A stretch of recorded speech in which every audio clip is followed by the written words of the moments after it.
Nah dia mempertanyakan kenapa sih event sebesar itu tapi medisnya nggak gercep. I see. Nah kalau dari pandangan dokter gimana? Itu gimana? Di luar memang selengkap itu? Karena kalau di ambulan itu minimal tuh harus ada 1 dokter, 2 paramedik, dan 1 suster tuh udah harus ada sebenarnya di dalam satu paket ambulan itu, dan harus ada AED. Jadi kalau ada pemotongan-pemotongan orang ataupun staff ya balik lagi. Bekerja dengan apapun yang ada, ya apa yang gue punya pinset gitu kan. Gimana caranya ya gitu kan.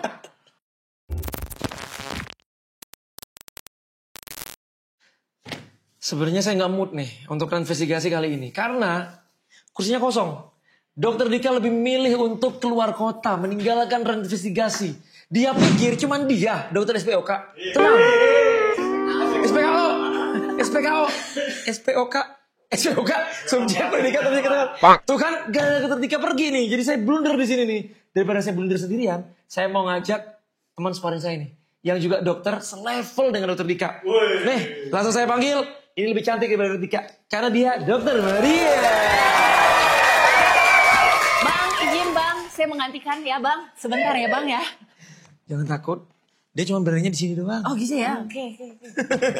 Oke, dokter Maria. Ini kita baru pertama kali ketemu ya? Benar sekali. Itu dia, salam kenal. Salam kenal. Iya, selamat datang di kursi panasnya dokter Dika. Benar. Tolong Bang, kalau bisa izin ya, digantikan bang. aja. Bang, izin ya bang lagi. Dokter Dika lagi jalan-jalan nih. Benar, naik bom-bom-kar. Naik bom-bom-kar. Padahal aku mau ngajak untuk diskusi soal ranahnya para dokter. Oke, apa nih kira-kira?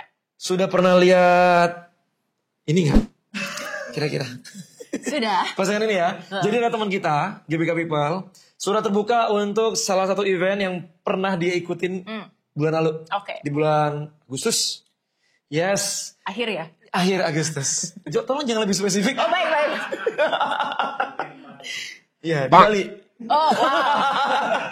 Ya, ini disclaimer sebelumnya. Ini sebenarnya bukan untuk menjatuhkan pihak manapun, tapi investigasi untuk mungkin memberikan insight atau masukan, gitu ya, setuju. untuk semua orang.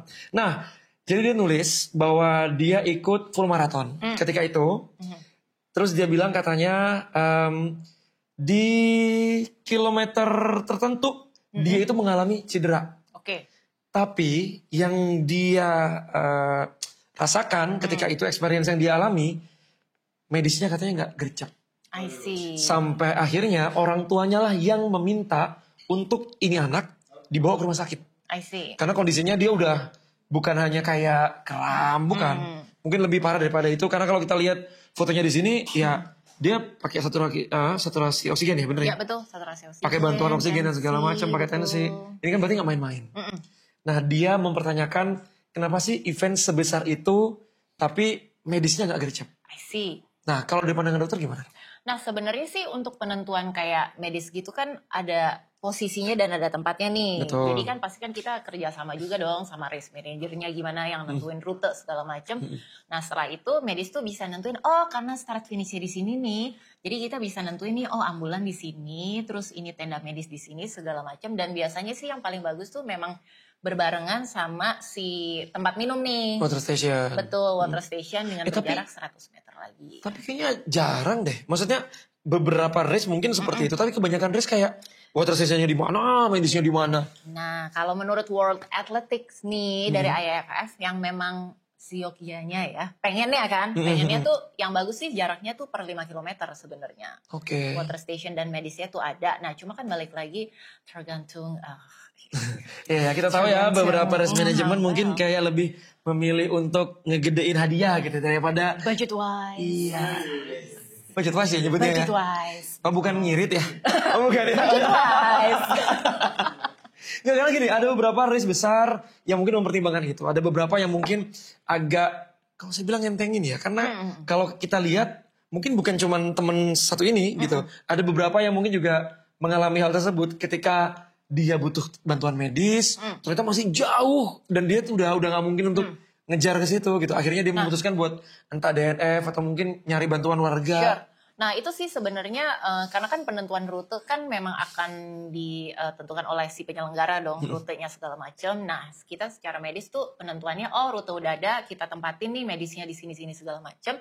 Nah idealnya kan balik lagi nih jaraknya per 5 kilo gitu kan. Cuma kan penentuan itu segala macam balik lagi kan tadi ya budget wise. Anyway, terus abis itu, nah yang sebenarnya kalau dari ada panggilan nih misalnya, wah ada yang kolaps, pasti kan ada volunteer ataupun marshal dong yang kayak halo nih ada yang kolaps nih atau ada yang jatuh cedera segala macam. Nah itu penanganannya kalau misalnya ambulan datang harusnya kurang dari 4 menit. Harusnya. Iya, tapi di sini ternyata lama. Nah, itu kan sebenarnya ada banyak faktor X yang lain kan. Mungkin ya salah satunya tadi apakah penempatan ambulannya tuh tidak per 5 km yang memang atau medis station lah paling enggak itu per 5 km itu atau memang kayak memang banyak banget yang lari sehingga ambulan susah ke situ, itu possible juga atau memang dia memang berada di rute-rute yang memang susah jangkauannya. Susah dijangkau gitu ya. Betul. Tapi kalau pengalaman dokter sendiri misalnya terlibat dalam sebuah race, itu benar-benar keputusan saklek mutlak dari race management untuk menentukan kayak, oke gue maunya cuma di kilometer ini sama ini, atau ada intervensi dari tim medis termasuk dokter gitu yang bertugas. Nah sebenarnya kan karena lo udah mempercayakan ke kita secara medically, ya gue request gue segini, kalau lo bisa terima atau enggak, ya jangan cari gue deh, cari yang lain. Gitu bisa kan? Sebenarnya ya. Sebenarnya bisa kok. Nah makanya balik lagi waktu aku mimpin event Dokoran di waktu di BSD tuh, untung 5-10 doang sih. Jadi itu lebih kayak lebih oke sebenarnya karena jarak pendek kan. Nah itu requestnya udah macam-macam, mau ini mau itu segala macam. Mendingan over prepare kan daripada under prepare. Betul. Karena kan gini, ini kan ya lari itu memang terlihat seperti ya olahraga yang fun, karena kan selebrasi, konten-konten, tapi sangat berisiko gitu loh. Karena beberapa kali saya ikutan race, entah saya pesertanya, entah saya jadi MC-nya, ada aja gitu, mulai dari yang paling ringan sampai ya amit-amit, ada yang mungkin udah lewat akhirnya. Betul, nah itu kan persiapannya sebenarnya sih butuh 2 kan, jadi dari tim medisnya sendiri, tapi dari diri sendiri juga dong. Betul, ya, jangan asal-asalan. Betul. Karena kan sekarang kan kayak masih banyak yang suka loncat tuh ya dari tiba-tiba maraton. Waduh. Siapa tuh no? Banyak. Oke. Nah sebenarnya kalau menurut, karena kalau menurut jurnal aja sebenarnya maraton itu paling enggak yang boleh aja atlet-atlet itu cuma 2 dalam setahun. Gitu. Karena memang persiapan tubuhnya kan sebenarnya tuh kayak gitu. Nah balik lagi, apalagi mereka aja yang udah atlet-atlet, apalagi kita. Yang siapa kita? Terus matanya gini lagi, apalagi kita ngeliat aku kayak, iya dok, apalagi saya dok. Siapa kita? Itu dia ya. Iya. Karena memang jangan serta-merta menyalahkan si tim medisnya atau penyelenggaranya, tapi kita ngaca dulu gitu. Betul. Kita sebagai peserta, sebagai pelarinya, ini udah well prepare apa enggak? Betul, gitu kan? Karena kan kadang ada yang bilang kayak, ya sayang ya udah beli tiket, udah ini segala macam, padahal misalnya lagi sakit atau gimana. Cuma kan akan lebih sebenarnya better untuk DNS sebenarnya daripada ya DNF kan gitu. Nah karena kan banyak banget resiko kalau misalnya DNF itu gara-gara cedera ataupun gara-gara hal-hal yang tidak diinginkan. Sebenarnya kan you're pushing your limit too much. Sebenarnya tuh kayak gitu. Tapi teman saya ada DNF gara-gara nggak mood. Gitu ya. Dia udah nggak mood terus kayak balik ke hotelnya. Ya udah deh nggak apa-apa lah gitu. Mungkin masalah hati. Tahu no? Enggak tahu ya. Ada no. Milih DNF gara-gara nggak mood, tiba-tiba kayak balik deh gue capek. Lah. Masalah hati? Nggak tahu. Gue tiba-tiba nggak mood aja lah. Oke, balik lagi medis. Oke, kalau digambarkan di postingan teman saya ini, jadi ternyata bukan cuman ketika di jalur, medisnya di jalur. Ketika dia udah dibawa ke apa namanya kalau di atau tenda medis utama. Iya, tenda medis utama, itu juga penanganannya katanya kurang gitu ya. tas. Nah, tapi kalau untuk seorang dokter menentukan tindakan yang akan diberikan ke pasien disesuaikan dong. Nggak semuanya tiba-tiba kayak wah terkilir dikit dibawa ditaruh di bed gitu kan. Nah itu makanya sebenarnya kita tuh ada prinsip triase sih namanya. Jadi itu ada hijau, kuning sama merah. Jadi yang kayak benar-benar dilihat case mana yang butuh urgent duluan. Nah itu yang kita dahuluin. Saya pernah nih lihat di film nih. Biasa dikasih pita atau dikasih label ya. Ada tag. Betul. Itu benar banget. Nah sama juga dimohon nih kalau udah masuk tenda medis utama. Biasanya teman-temannya udah tunggu aja di luar gitu. Karena kan suka menu-menuin tuh. Menu-menuhin ya. Gini. Menu-menuhin ya. Instead of pengen katanya nemenin biar gak sendiri. Enggak. Ngevideoin kan? Ngetawa-ngetawain. Ya lu ngapain masuk medis. Gitu. Nah itu sebenarnya udah bikin sempit. Mohon maaf Anda tidak bantu apapun sebenarnya kan. Boleh tunggu di luar saja gitu. Tapi emang banyak ya kasus gitu ya? Banyak, sebagai Banyak ya? yang kalau misalnya kayak aku, kalau misalnya jaga di tim medis gitu tuh banyak yang gitu, terus makanya kalau mau nemenin satu aja gitu. Jadi kan kalau buat apa-apa akan lebih gampang, cuma yang lain tunggu di luar, karena kan nggak berkepentingan juga di situ. Dan lagi pula kan itu banyak orang lain juga yang cedera ataupun kayak butuh pertolongan, kan kayak nggak afdol aja dan nggak etis juga ya kayak gitu, kenapa-napa Iya, itu iya. dilatin kayak itu video lagi gitu. Nah itu dia tuh, masa orang sakit di video-videoin, Gitu. habis itu jadi bahan olok-olokan tuh. Nah makanya Tapi kalau saya di videoin, saya pasti nanti gini kayak, boleh gak minta buat ini bahan reels biar dramatis. Iya, gak boleh.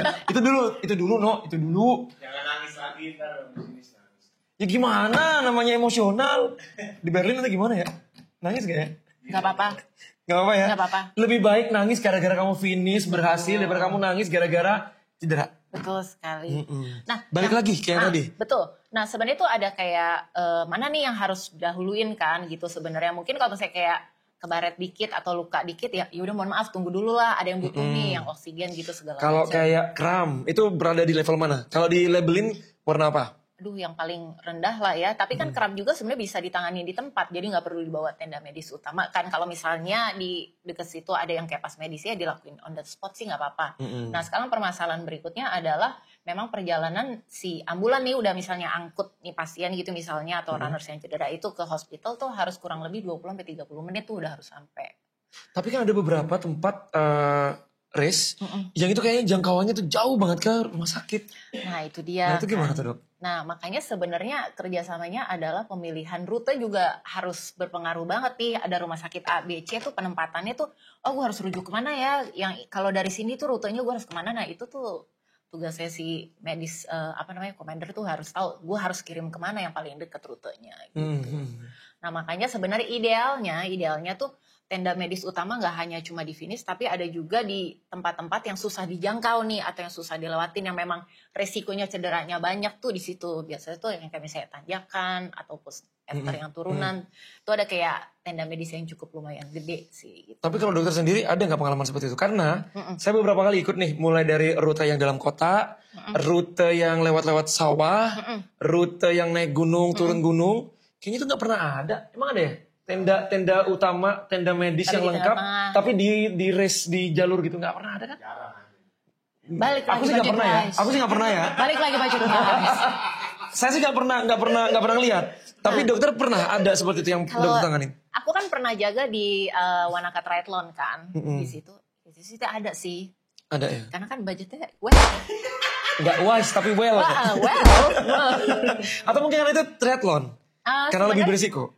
Enggak juga sih, walaupun kan aku jaganya waktu itu tuh cukup pindah-pindah dari yang sepeda, running segala macam, balik lagi per 5 km, terus ada di tempat-tempat tuh yang dekat lereng yang memang susah dijangkau ya, ada kayak big medical tent di sana waktu di New Zealand sih gitu. Oh New Zealand. Kan Wanaka, makanya bilang di luar. Di luar Wanaka. Iya. Well. Budgetnya well. Well. Budget wise. Tapi emang idealnya harus ada seperti itu ya. Betul, karena kan secara rules atau peraturan dari World Athletic tuh dia udah ngeluarin tuh. Ada, download aja itu di Google juga kelihatan. Harusnya tuh tenda medis di per misalnya 5 km, terus jaraknya 100 meter dari water station. Ada ketentuannya gitu tuh ada. Jadi kan udah dibikin rules by the book kayak gitu kan untuk sebagai guidance dong. Nah, alangkah bagusnya kan. Garis bawahi alangkah bagusnya Alangkah kan. bagusnya. Ya kan. Alangkah harusnya. Alangkah harusnya. Nah, kalau untuk kriterianya, nih aku mau lebih spesifik lagi nih. Yang sering kami temuin sebagai pelari-pelari yang mungkin ikut event-event di Indonesia, mulai dari yang gede sampai yang cuman event kecil. Kadang-kadang medis itu cuman berdua, tapi berdandan ala-ala medis, cuman pakai biar terlihat medis ya, pakai rompi yang ada crossnya ya kan ya. Terus cuman bawa jet spray. Giliran dimintain, mas ini, aduh mas gak ada mas, itu di medis yang selanjutnya. Nah itu memang medis atau tukang batu-batu semprot jadinya? Ya boleh kayak spray kali ya. Iya makanya. Kebetulan kalau aku sih mendingan daripada pakai jet spray, mendingan jet spray ya. Jet spray ya, Karena kan? rambutku selalu gini kalau lari. Oke, balik lagi ke situ dok. Itu gimana dok? Nah sebenarnya Idealnya gimana? Tenaga medis yang ada di jalur tuh harus dibekali apa? Nah sebenarnya tuh balik lagi kalau misalnya di situ ada ambulan yang harusnya kan logikanya ada paling nggak mempersiapkan nih. Oh iya. Oh iya. Oh iya. Ampun, terima kasih astaga terima kasih. Oh ini ya apa namanya, tap in ya? Tap in ya. Tap in Oke, ya, oke, terima baik, kasih. baik, terima kasih. Mau diminum dulu dok? Oh nanti enggak, nanti aja ya. Ntar kalau aku batuk. Tuh kan, lo bingung kan tadi? Gimana tadi? Sampai mana tadi? Itu dia. Jet spray. Jet spray.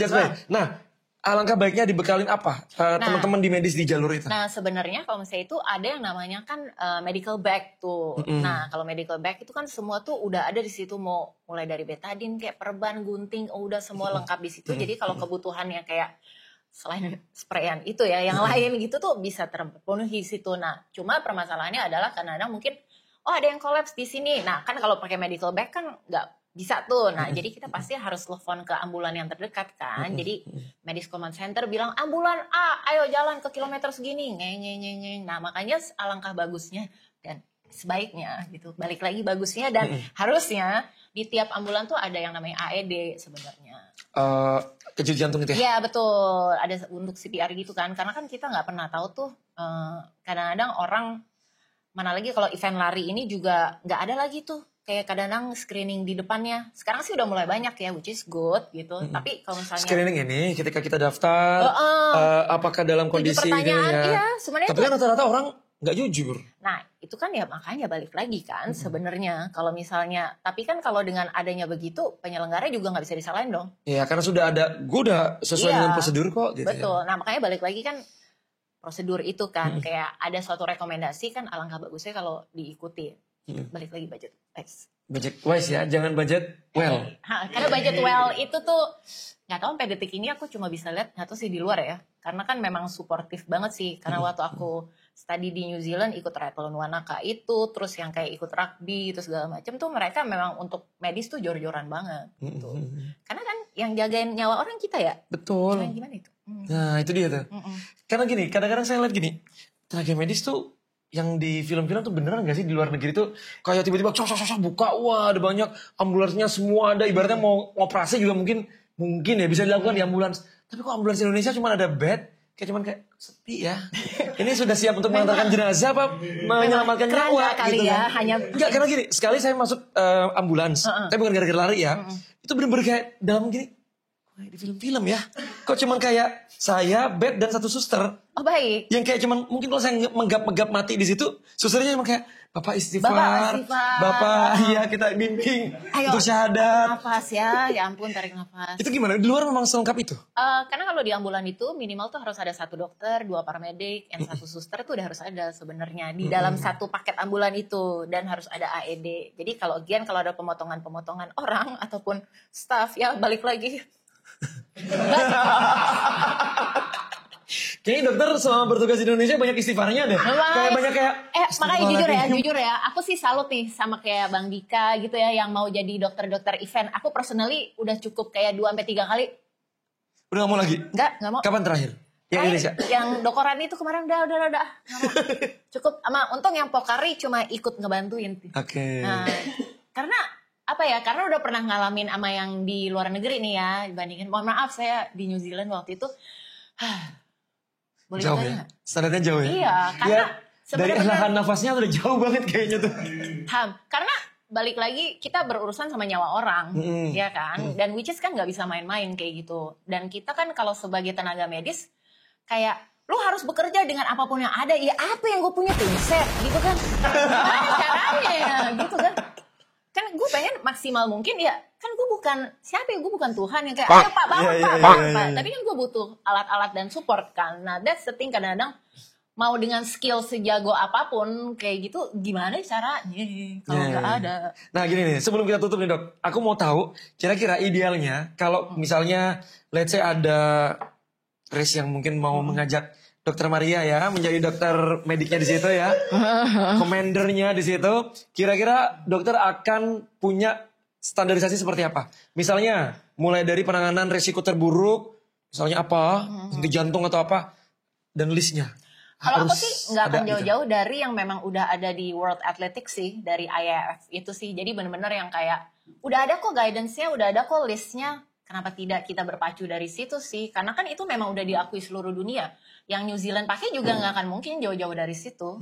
Which is ya kita sebagai sebenarnya negara yang kalau kita pengen maju, especially di dunia atletik ini dan perlarian ini ya, why not memang nyontoh guidance yang udah ada. As simply as that sih. Jadi ambulans sudah harus lengkap. Ambulans lengkap dengan AED-nya, dengan personilnya jangan dikurangin. Nanti supir ambulan yang suruh CPR lagi kan. Gimana tuh? Itu ya. Betul. Terus tenda medis isinya berapa? Tenda medis tuh sebenarnya kayak per 5 kilometer sama water station juga. Jangan diirit dong, water station juga tuh, jangan pelit. Kebetulan bukan. Enggak gini, karena gini, dia noelnya ke saya seolah-olah saya ada manajemen gitu. Oke, iya siap dok. Ya kan, nggak boleh pelit loh. Jadi kan saya banyak pendengarnya yang water station di skip gitu kan. Nah, terutama juga kalau event-event yang minimum tuh kayak misalnya HM gitu harus ada isotoniknya kan. Tuh, jangan lupa jangan pelit. Emang ada ya race yang nggak ada minumnya? Dulu ada dulu. Oh dulu, itu dulu. Oh dulu, oke. Zamannya itu mungkin. Iya benar. Majapahit. Pokoknya gitu sih. Jadi sebenarnya kan kayak kita pengen bahwa race itu kan berjalan dengan aman, nyaman, dan buat pelari memang untuk selebrasi dianya di situ kan gitu. Kita sebagai runner juga bertanggung jawab atas kesehatan kita. Kayak tahu limit kita di mana, dan tapi kan kita sebagai penyelenggara dan apalagi medis juga ingin membantu biar si runner ini go to the finish line sampai benar-benar strong. Nah itu dia, berarti memang ada dua faktor ya. Faktor dari si pelarinya yang kalau ikutan race harus sudah siap sesiap-siap mungkin gitu. Terutama untuk kondisi medis harus dalam kondisi prima. Plus jangan ngentengin si race manajemennya. Budgetnya jangan budget jangan budget wise, tapi harus budget well. Well, kalau gitu karena sudah mati timernya itu berarti sudah mati juga waktu kita di investigasi bareng Dr. Maria. Tapi ini baru episode pertama sama Dr. Maria. Abis ini ada episode lagi, tapi kita jeda dulu ya. Yes. Kita pamitan dulu kali ya. Bye. Bye.